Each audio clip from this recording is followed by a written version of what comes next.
At 8:05, it's Brian Wilson welcoming back Larry O'Connor. And welcoming to the show right now. See, you can tell I haven't done this for a week. That's right. Jim Pethokoukis, he's from the American Enterprise Institute. He's a CNBC contributor. He's a Jeopardy champ. He's going to answer every question in the form of a question. Hey, Jim, how are you today? Hey, good morning, guys. Okay, now the correct answer is what is good morning, guys? I'm off my game. All right, win. that's all right. Listen, so many things. Let's first hit with the budget here. I checked your blog over at American Enterprise Institute, and it didn't seem like you had a whole lot to say about this budget deal. I'm wondering what Jimmy P. thinks.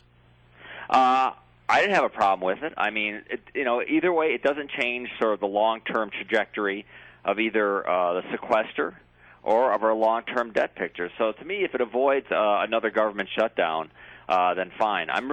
Listen, if you believe that the U.S. is on like a precipice of a massive debt crisis within the next couple of years, then maybe you view each of these as a missed opportunity. I don't think that's where we're at. Actually, it would not surprise me if we actually had either a near or maybe even a balanced budget by 2016.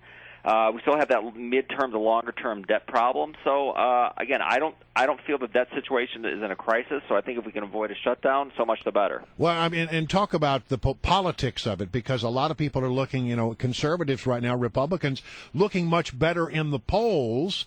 And if they reject this deal and they start having talk about a government shutdown and a budget battle, that will destroy what has been good news for conservatives, would it not? The big changes that folks on the right want to entitlements, to taxes, is not going to be done if all they control is the House of Representatives. Exactly. So anything that begins to move the ball forward to maybe win the Senate and put you in a position to win the presidency, I think that's what you want, because Democrats have no interest in fundamentally reforming entitlements. They do have an interest in dramatically raising taxes.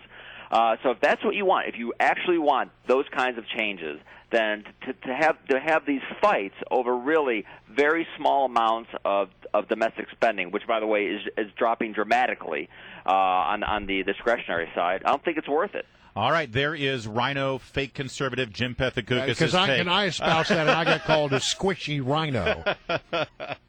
Let's ask about some other things. Most importantly, I see that the deadline right after Christmas here for emergency unemployment benefits is up, and you are making the case, the conservative case, for extending unemployment benefits. Explain that.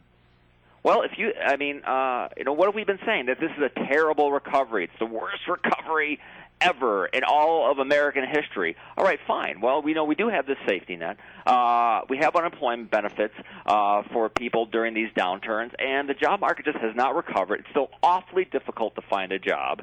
And if you just cut people off, will a certain percentage of them find jobs quicker than they might otherwise? Yes, but I think the data also suggests that a lot of these people are not. The job market just stinks, and they're just going to drop off the job rolls, and they won't get counted. The unemployment rate will go down. But that's because they're certainly not counting these people because they're not looking for work. So I think given how terrible this recovery still is, I think it makes a lot of sense. If I'm going to err on the side one way or the other, I'd err on the side of extending unemployment benefits. At AEI, we've been working on a lot of unemployment insurance reform, but for right now, I would extend them. Yeah, absolutely. But isn't there an argument to be made that the longer you continue to extend unemployment insurance or unemployment benefits at the federal level, it takes away the drive to actually get gainful employment or able to get some sort of income on your own without federal assistance? Right. You know what? If this was a normal recovery where we were already back close to full employment, that would be the case. But in a very real way, this job market has not improved since 2009. The share of Americans with jobs has gone nowhere since 2009. Oh, wait, because we see every week that the unemployment rate is going down. The unemployment rate's going down, but the number of people with jobs has gone nowhere. That's gone nowhere. So if you think that there is a reason to have unemployment insurance to begin with, that reason has not really changed. Yeah. And again, people worry about the cost, but like I said, listen, the deficit, people don't realize we're not running trillion-dollar deficits anymore. The deficits decline dramatically, and like I said, we could be at a mild surplus in 2016. So I think the cost aspect of it is really beside the point. Jim Pethokoukis is our guest, of course, from American Enterprise Institute, and also a CNBC contributor. And one of the reasons we love you, Jim, is that you can talk about anything, not just these high. Your charts are out of control, by the way. Have you ever seen a chart that you don't like to blog and tweet about? I love charts. I love charts. You do. You really do. Well, if you made a chart of the best Christmas movies, Jim Pethokoukis, what would be at the top of that chart? Listen, I know what you're getting at. It is. I believe in the healing power of and it's possible to love It's a Wonderful Life and love Love Actually. Why are people trying to force me to choose? I can only like one or the other. Listen, one is a little better for the whole family. No. The other one maybe better for the adults. Neither one of them is the best. The best one is White Christmas with Bing Crosby. No, I suppose. No. My favorite years. But let's get to Love Actually, because you do get into a lot of trouble, championing the cause for Love Actually as one of the more great modern Christmas movies. I'm with you, by the way. I think Love Actually is a great movie. But what is the beef? Everyone is claiming that you're, in some way, destroying Christmas for the world because of that movie.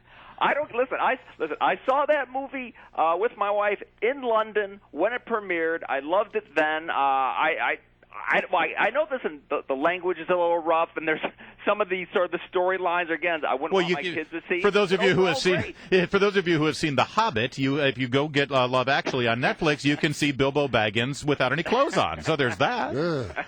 Right. Admit it, that is the big selling point. It really is. Brian, you think Love Actually is just like a squishy chick flick. You don't even see it as a Christmas movie. I wouldn't watch it.